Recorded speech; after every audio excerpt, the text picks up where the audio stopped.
I'm Caroline. I'm a childhood practice lecturer at West Lothian College, and this year we have our third year of organising our SDG teaching event, where our college students across all of our faculties work with local school children to teach and work together in terms of learning about the SDG goals. This year we've had 620 school children across the week taking part in 35 workshops and working with over 300 of our West Lothian College students.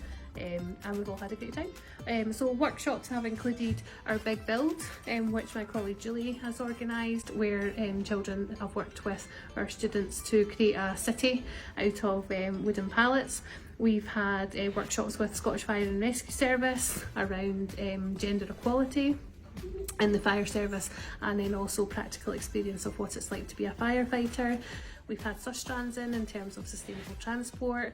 We've had lots of outdoor learning workshops.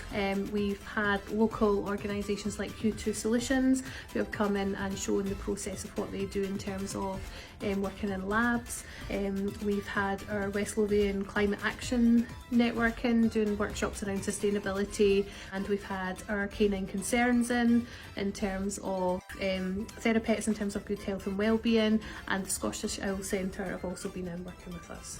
In addition to that, we've also had our partnership with South Westphalia University. We've had 10 German students have come over with their professor and delivered a sustainable workshop outside in partnership with our HND students.